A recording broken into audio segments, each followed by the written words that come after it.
ओम ज्ञानतिमिरन्धस्य ज्ञानाञ्जनशलाकया चक्षुरुन्मिलितं येन तस्मै श्रीगुरवे नमः। श्रीचैतन्यमनोभीष्टं स्थापितं येन भूतले स्वयं रूपा कदा मह्यं ददाति स्वापदान्तिकं। वन्देऽहं श्रीगुरौ श्रीयुतापदकमलं श्रीगुरून् वैष्णवंश्च श्रीरूपं सग्राजतं सहगना रघुनाथान्वितं तं सजीवं सद्वैतं सवधूतं परिजनसहितं कृष्ण चैतन्य देवं श्रीराधा कृष्ण पदान् सहगना ललिता श्री विशाखान्वितं च। हे कृष्णा करुणा सिंधु दीनबंधु जगतपते गोपेशा गोपिका कांता राधा कांता नमोस्तुते। तप्त कांचना गौरांगी राधे वृंदावनेश्वरी ऋषभानुसुते देवी प्रणमामि हरिप्रिये।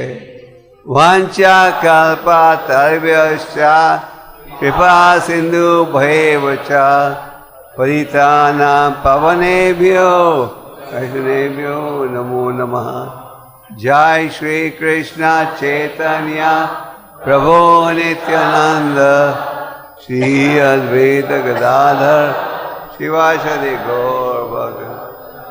हरे कृष्णा कृष्णा कृष्णा हरे हरे हरे राम हरे कृष्णा। अभी यहाँ आने से पहले हम अंग्रेजी क्लास दे रहे थे। तो आज जैसे आप जानते हैं बहुत ही शुभ दिन है और आज के दिन भगवान प्रकट हुए थे। किस रूप में? नरसिंह भगवान के रूप में। अगर आप किसी साधारण व्यक्ति को कहो हमारे भगवान आधे पुरुष आधे शेर के रूप में दिखते हैं, वो क्या कहेंगे? देखो मूर्ख, आधा शेर आधा मनुष्य कोई बन सकता है? जब वहाँ ही संस्था अमेरिका में नहीं थी तो एक कोर्ट केस हुआ था।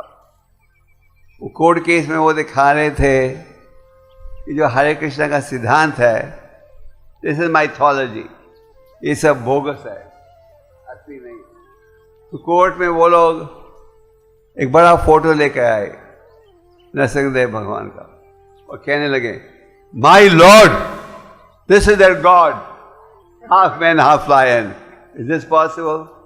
उन्होंने कहा नरसिंहदेव भगवान का फोटो कोर्ट में दिखाया अमेरिका में और सामने की पार्टी ने बोला, देखो माय लॉर्ड, इसको ये भगवान मानते हैं, आधा पुरुष आधा पशु, ये संभव है? और वो अमेरिकन जूरी अज्ञान में है, कहने लगे yes yes this is mythology. तो भगवान अपने आप को अनेक रूपों में प्रकट कर सकते हैं। अद्वैतम अच्युतम अनादि अनंत रूपम, और घड़ा के रूप में, मत्स्य के रूप में। तो भगवान के लिए कोई कार्य असंभव नहीं। तो भगवान क्यों प्रकट हुए नरसिंहदेव भगवान के रूप में? क्योंकि उनके भक्त ब्रह्मा ने अनेक प्रकार के वर दे दिए थे। ब्रह्मा हिरण्यकशिपु की इच्छा क्या थी कि मुझे कभी मृत्यु के सामने झुकना नहीं पड़े। अगर आप साधारण व्यक्ति से पूछो हिरण्यकशिपु का क्या है परिचय, तो आप क्या कहोगे? असुर या सूर, भक्त या अभक्त? नहीं, वो भक्त था। उन्होंने अभक्त का नाटक किया, क्योंकि जब महाराज ने देखा कि जय विजय भगवान के द्वार पर, भगवान के बड़े निकट संबंध है। तो कुमार ने कहा कि हमने गलती कर दी है इनको श्राप देकर, हमें श्राप वापस लेना चाहते हैं। फिर भगवान ने क्या कहा, मेरी इच्छा थी कि तुम श्राप दो, क्योंकि मैं प्रकट होने वाला हूं अपनी दिव्य लीला प्रकट करने के लिए। अब इसका ये मतलब नहीं आप एक दूसरे को श्राप दो, कहो ये भगवान की इच्छा है, अब श्राप दो, it's god's wish that I curse you. नहीं, तो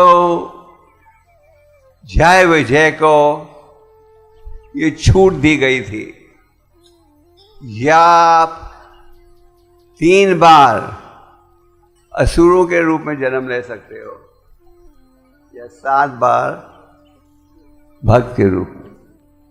पर जय विजय की इच्छा क्या थी, जल्दी से जल्दी भगवान के धाम लौटना, ये थी उनकी इच्छा। तो उन्होंने स्वीकार किया कि हम असुर बन जाएंगे।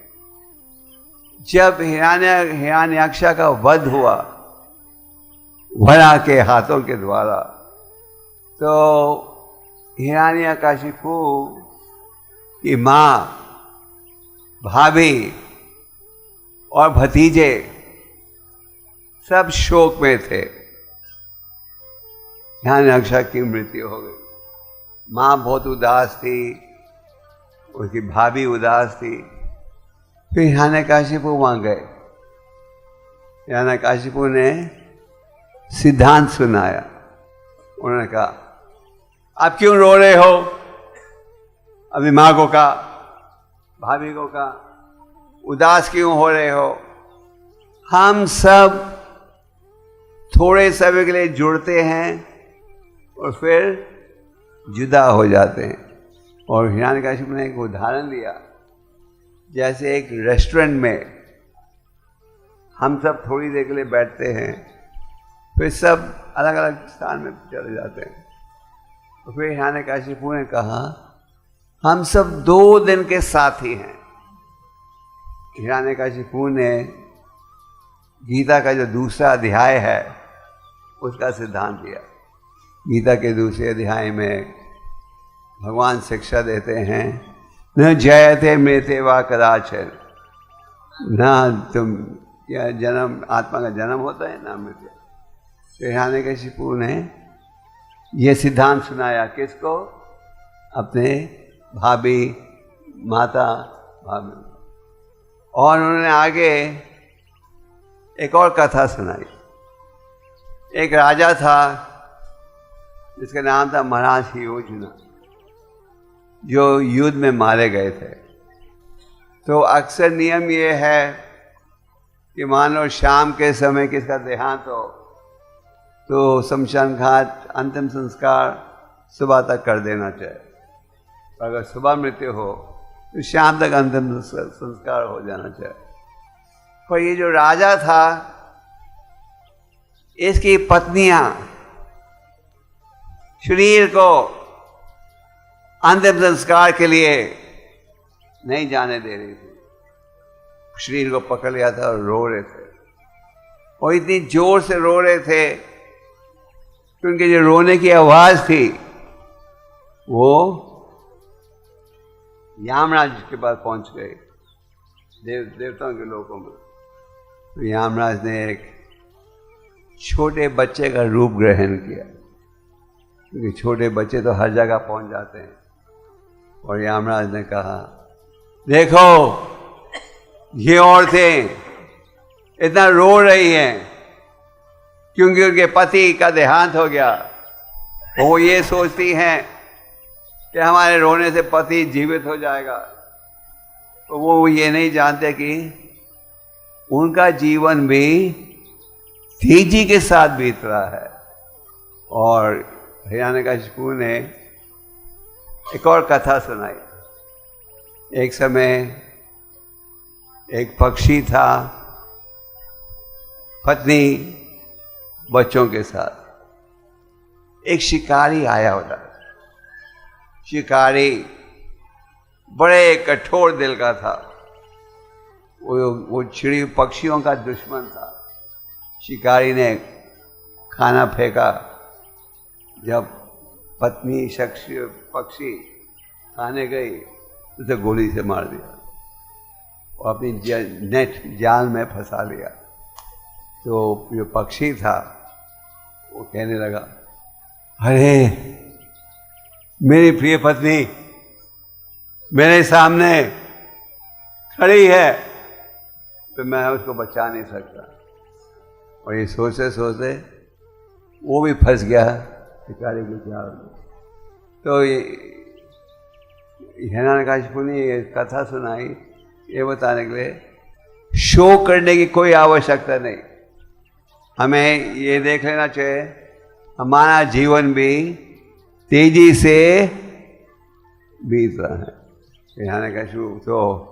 हिरण्यकशिपु का सिद्धांत सुनने के पश्चात उनकी माता, भाभी और बच्चे संतुष्ट हुए। आपका अनुभव होगा, कई बार आप इस्कॉन के भक्तों को निमंत्रण देते हैं जहाँ किसी का देहांत हो जाए, तो आप जब जाते हो सब रो रहे हैं, फिर आप प्रचार करते हो दूसरे अध्याय गीता से, उनका शोक कम हो जाता है ना। हिरण्यकशिपु ने इसी प्रकार से प्रचार किया। तो प्रहलाद महाराज भौतिक संसार में हम सब अलग अलग हीरो बनाते हैं। किसी का हीरो है कोई फिल्मी कलाकार, किसी का हीरो है कोई क्रिकेट स्टार, है ना। आजकल आपने देखा है इंडिया में जो युवक हैं दाढ़ी रखते हैं, आपने देखा नया फैशन। हाँ, तो आपको बताइए फैशन कैसे शुरू हुआ? हमारे क्रिकेट खिलाड़ियों ने दाढ़ी रखना शुरू किया।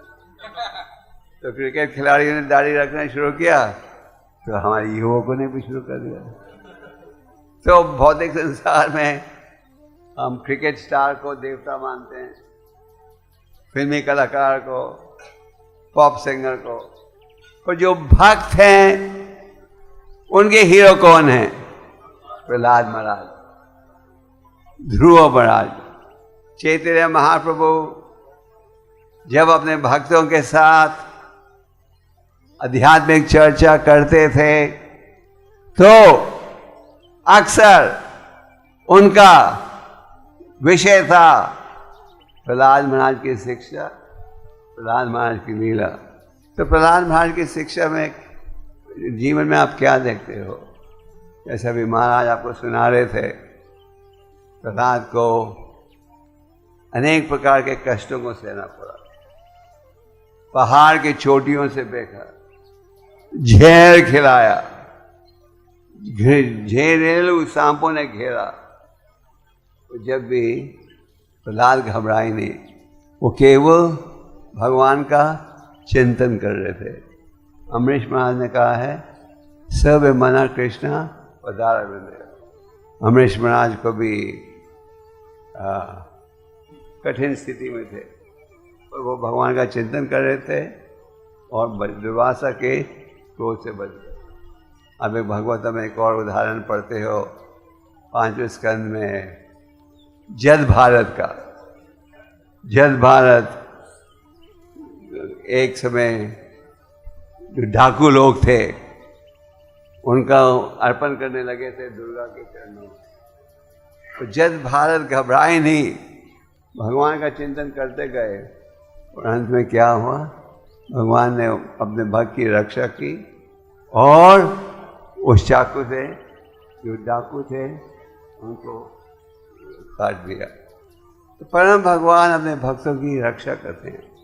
तो जब प्रहलाद, जब नरसिंहदेव भगवान के द्वारा हिरण्यकशिपु का वध हुआ और महाराज ने यही सब लीला सुनाई थी आपको, उसके पश्चात भगवान ने प्रहलाद से कहा, प्रहलाद मेरे कारण तुम्हें इतना कष्ट अनुभव करना पड़ा था, मांगो मेरे से क्या वर चाहिए। तो प्रहलाद ने क्या कहा? आप मुझे आकर्षित मत करो। मैं आपसे कोई वर नहीं मांगना चाहता।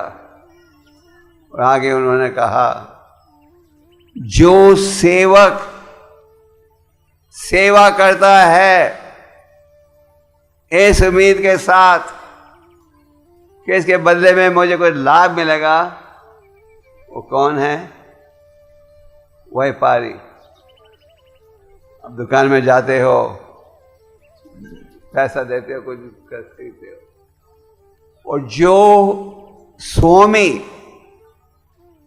अपने शिष्य को, भक्त को ज्ञान देता है इस भावना के साथ कि इसके बदले में मुझे कोई लाभ प्राप्त होगा, वो असली स्वामी है। तो प्रहलाद ने कहा, मुझे आपसे कुछ नहीं चाहिए, मैं सदा आपका सेवक रहना चाहता हूं। कृष्ण भक्त निष्कामा अतएव शांता, भुक्ति मुक्ति सिद्धि कामी सकाली अशांता। चैतन्य चैतन्य में कहा गया, जो कि निष्काम भाव से जुड़ेगा वो हमेशा शांत रहेगा, और जो कि इस भाव से जुड़ता है कि इसके बदले में मुझे ये लाभ मिलना चाहिए, ये लाभ मिलना चाहिए, ये लाभ मिलना चाहिए, वो सदा अशांत रहेगा।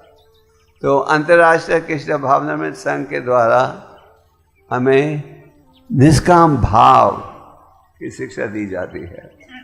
और फिर आगे प्रहलाद ने कहा, अगर आप मुझे कोई वर देना चाहते हो तो ऐसा वर दीजिए कि मेरे सारा भौतिक आकर्षण नष्ट हो जाए, मेरे हृदय से सारा भौतिक आकर्षण नष्ट हो जाए।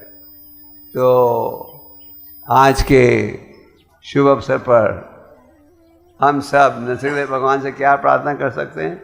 हम सबका भौतिक आकर्षण नष्ट हो जाए। तो हमें कितने भक्त हो जिनकी ये इच्छा है कि भौतिक आकर्षण हृदय से नष्ट हो जाए? तब कई बार लोग पूछते हैं, भौतिक कार्य छोड़ेंगे तो आनंद कहां से आएगा? तो राजमहान ने कहा, न ते विद्वम स्वतः गति में विष्णु।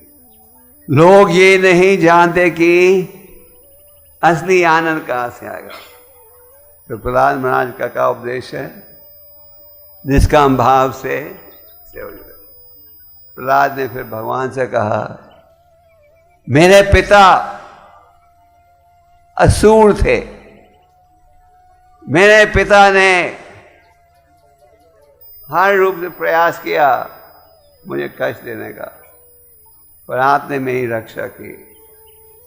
पर मैं आपसे एक भीख मांगना चाहता हूं कि आप मेरे पिता का उद्धार कर दो।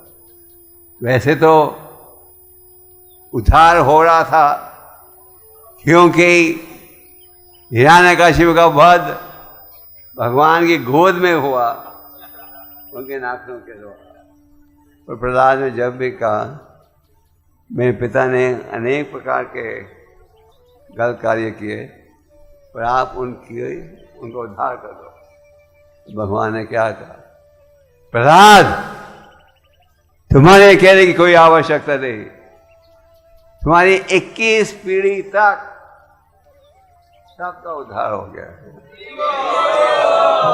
तो इससे आपको क्या शिक्षा मिलती है? जब आप कृष्ण भक्ति में जुड़ते हो तो इसके द्वारा आप अपने माँ बाप, भाई बहन, रिश्तेदार, सबके लिए सबसे उत्तम कार्य कर रहे हो। कभी कभी जब कोई भक्ति में जुड़ता है, माँ बाप कहते हैं, ओह हमारा खानदान नष्ट हो गया, भक्त बन गया, तुम तो पहले अच्छे थे, बीड़ी सिगरेट पीते थे, क्लबों में जाते थे, आप तो भक्ति में जुड़ गए हो। वो ये नहीं जानते कि आपकी भक्ति के द्वारा उनको भी क्या पूरा लाभ पहुंचेगा। तो ये है भक्ति की शक्ति। तो प्रहलाद महाराज का उपदेश बहुत महत्वपूर्ण है। प्रहलाद महाराज ने कहा, मान लो अगर एक व्यक्ति 100 साल भी जिए, आज तो 100 साल जीना भी असंभव है, बहुत कम लोग 100 साल के जीते हैं। तो आधा जीवन तो भौतिकवादी का जुड़ जाता है सोने में। पहले 20 साल बीत जाते हैं खेलने कूदने में, फिर अंतिम 20 साल बीत जाते हैं बुढ़ापेपन में। ये देखो आज ये बीमारी है, कल कौन सी बीमारी होगी, डॉक्टर दर्शन बढ़ जाता है। तो वो उन्होंने क्या कहा, कितना समय बचा है, तो इसलिए उन्होंने कहा कौमन अचर प्राज्ञा, 5 साल की आयु से आध्यात्मिक ज्ञान अनुकूल करना आरंभ कर देना चाहिए। तो श्रील प्रभुपाद एक लेक्चर दे रहे थे लॉस एंजलिस में, नृसिंह चतुर्दशी के दिन। तो प्रभुपाद ने कहा हंसते हुए, Lord Nrisimhadeva, after killing Hiranyakashipu, he told Brahma, don't give such benedictions in future. It made my job very hard. भगवान ने प्रभुपाद जी ने हंसते हुए लेक्चर में कहा कि हिरण्यकशिपु का वध करने के पश्चात भगवान नरसिंहदेव ने ब्रह्मा को क्या कहा, ऐसा वर भविष्य में मत देना, तुमने मेरा कार्य बहुत कठिन बना दिया था। क्योंकि ब्रह्मा ने हर प्रकार का वर दे दिया था, मुझे ना दिन में या रात में मरना है, सब प्रकार का। तो भगवान जो हैं अपने भक्त ब्रह्मा के सारे वरों का उन्होंने पालन किया। तो भगवान जो है अपने भक्तों के वचन का पालन करते हैं। नारद मुनि ने कुबेर के बेटों को वर श्राप दिया था, 100 साल तक क्या बन जाओगे, पेड़ वृक्ष, और उसके पश्चात में भगवान का दर्शन भी मिलेगा। तो जब भगवान को उनके माता ने बांधा था, भगवान को याद था, मेरे भक्त नारद मुनि ने ये कहा है कि उन्हें मेरा दर्शन प्राप्त हो। ना क्या क्या भगवान ने उखल को खींचा, जिसके द्वारा दोनों पेड़ों से निकले कौन, उन्हें भगवान का दर्शन किया। तो हम सबको प्रहलाद महाराज के उदाहरण से डिटर्मिनेशन, ये दृढ़ भाव आना चाहिए। इस 7 स्कंद के समाप्ति में शुक्रदेव गोस्वामी कहते हैं कि जो व्यक्ति ध्यान से प्रहलाद महाराज की लीला सुनेगा, जो ध्यान से सुनेगा किस प्रकार भगवान प्रकट हुए नरसिंहदेव के रूप में, तो उसके हृदय में भगवत प्रेम की भावना बढ़ेगी और जो भौतिक आकर्षण है। तो हम भक्तों को इस विषय में रुचि लेनी चाहिए और हमें क्या करना चाहिए, कृष्ण कथा में रुचि लेनी चाहिए। कृष्ण कथा में रुचि लोगे तो प्रज्वल्पा में रुचि घटेगी, और कृष्ण कथा में रुचि नहीं लोगे तो प्रज्वल्पा की तरफ बढ़ेंगे।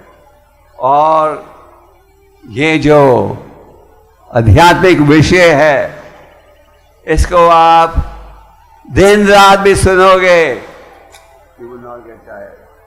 आप थकोगे नहीं। आप हर साल नरसिंहदेव भगवान की लीला सुनते हो तो कभी थकते हो। तो और प्रहलाद महाराज भगवान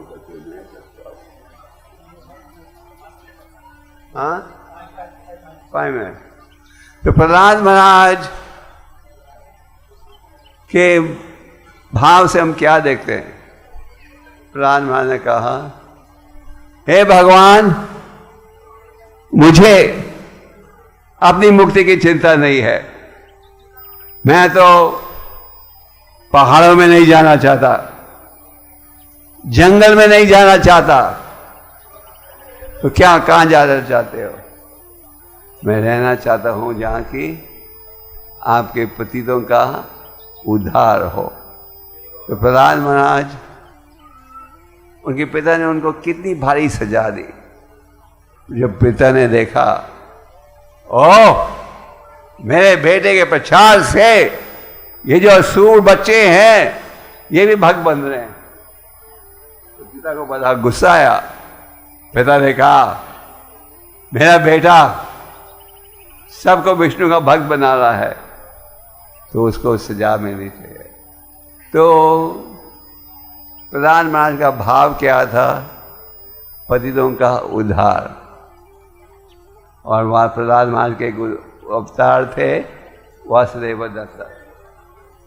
तो हमारे में ये भाव होना चाहिए। जब आप प्रचार करते हो, आप सब प्रचार करते हो, सब बुक डिस्ट्रीब्यूशन करते हो, सब। कई लोग सोचते हैं ये बुक डिस्ट्रीब्यूशन या ग्रंथों का वितरण केवल ब्रह्मचारी के लिए है, गृहस्था के लिए नहीं। ये जो प्रचार की सेवा है सबके लिए है। सबको कृपा चाहिए या नहीं चाहिए? किसी ब्रह्मचारी लोगों को कृपा चाहिए। तो हमने देखा है हमारे जो गृहस्थ भक्त हैं वो भी बहुत प्रचार कर सकते हैं। यारे दागोताए कहो कृष्ण बोले। तो हम सब में ये भाव होना चाहिए कि जब आप देखो कि किस प्रकार भौतिकवादी व्यक्ति दुख की स्थिति को सुख की स्थिति में बनाने का प्रयास कर रहे हैं, हमें दुख होना चाहिए। जैसे कि आज के ज़माने में आपके बाल सफ़ेद हो रहे हैं तो वो आपके बाल को रंग कर देंगे, आप थोड़ा जवान देखोगे। आपकी चीक्स अंदर जा रही हैं तो मेकअप कर देंगे, आप थोड़ा जवान देखो। आपको सुनने की योग्यता नहीं है, बहरे हो रहे हो, तो हियरिंग एड मिल जाएगा, बिल्कुल छोटा। चश्मा पहनना अच्छा नहीं लगता तो आप कॉन्टैक्ट लेंस पहन सकते। तो आजकल के भौतिक समाज में दुख को हम छुपाने का प्रयास करते हैं, और अगर हमें असली सुख चाहिए तो क्या है? ये कृष्ण भक्ति का उपाय है। तो आप सब जो कि यहाँ उपस्थित हो, जिन्होंने भक्ति योग की शिक्षा को स्वीकार किया है, हमें प्रहलाद जैसे दृढ़ होकर विद डिटर्मिनेशन सेवा में जुड़ना चाहिए। और जुड़ोगे तो सफलता प्राप्त करोगे। प्रभुपाद जी कहते थे, you take 1 step towards Krishna, Krishna will take 10 steps towards you. तुम एक कदम उठाओ भगवान की तरफ, भगवान 10 कदम उठाएंगे। तो हमें यही प्रार्थना करनी चाहिए निसर्ग भगवान से, हमारा भौतिक आकर्षण नष्ट हो और हम दृढ़ होकर भगवान की सेवा में जुड़े। प्रहलाद महाराज की, निसर्ग भगवान की, गौर प्रेमानंद।